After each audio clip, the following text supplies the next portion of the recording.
একটা কথা কি, যার হারায় সে বুঝে আর বাকিরা ফায়দা লুটে। আর খুনি হাসিনা শুধু আমাদের ভাইদেরকে হত্যাই করে নাই, বেওয়ারিশ ভাবে দাফন করে দিয়ে এই দেশে বিচার হয় না। আমি আমার জন্মের পর থেকে এখন পর্যন্ত এই দেশে বিচার দেখি নাই। শহীদ মোহাম্মদ সোহেল রানার ছোট ভাই মোহাম্মদ আলভিন আবিল হোসেন, একটা প্রবাদ আছে আপনার, যুদ্ধ শুরু হলে রাজনীতিবিদরা অস্ত্র দেয়, ধনীরা রুটি দেয় আর গরিবেরা দেয় তাদের ছেলেদের।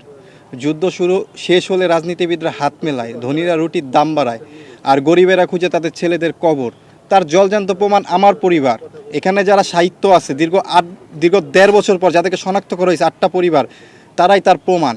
আমার ভাই শহীদ মোহাম্মদ সোহেল রানা 18 জুলাই বাসার থেকে বের হয়েছে। বের হওয়ার পর হাসপাতাল, মর্গ, জেলখানা সব জায়গায় তন্ন তন্ন করে খুঁজেছি ভাইকে, কিন্তু ভাইয়ের কোনো সন্ধান পাইনি। শেষমেশ ভাইয়ের সন্ধান পাইছি বেওয়ারিশ লাশের তালিকায় 34 দিন পর, যার মাধ্যমে পেয়েছি তার ভাই আজও নিখোঁজ।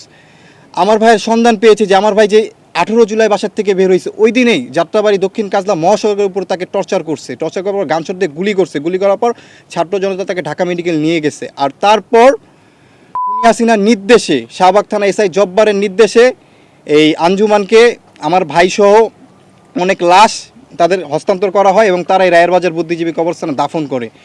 তো এগুলা জানার পর আমরা ইন্টিরিম সরকার অনেকে দাঁড়ে গিয়েছি যে আমাদের ভাইদের কবরগুলো শনাক্ত করেন। দীর্ঘ 1.5 বছর আমরা বিভিন্ন দপ্তরে দৌড়াদৌড়ি করছি, কিন্তু আমাদের ভাইদের কবর শনাক্ত করছে দীর্ঘ 1.5 বছর পর, যখন আমাদের ভাইদের কবরগুলো হাড্ডি হয়ে গেছে। এই 1.5 বছর যে কত পরিমাণ দৌড়াইছে আমি আমার মাকে নিয়ে, যেটা আমি আপনাদেরকে বলে বোঝাতে পারবো না, আপনারা অনেকেই জানেন। আসলে দীর্ঘ 1.5 বছর পর ইন্টিরিম সরকার আমাদের ভাইদের কবর শনাক্ত করছে, এই জন্য ইন্টিরিম সরকারকে অনেক অনেক ধন্যবাদ। এবং বর্তমান সরকারের দ্বারে ঘুরতেছে আমাদের ভাইদের কবর সংস্কার করার জন্য। আপনারা দেখেন কবরগুলো পুরো সমান হয়ে গেছে। এই কবর সংস্কার করার জন্য তাদের দ্বারে যাই, উত্তর সিটি কর্পোরেশনের জেলা প্রশাসকের দ্বারে আমরা গিয়েছি, আবেদনও করছি। তারা আমাদেরকে বলে তাদের ফান্ডে টাকা নেই।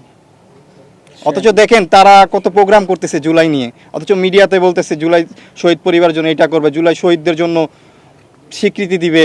আসলে একটা কথা কি, যার হারায় সে বুঝে আর বাকিরা ফায়দা লুটে। খুব দুঃখের সাথে এই কথাগুলো বলতে হয়।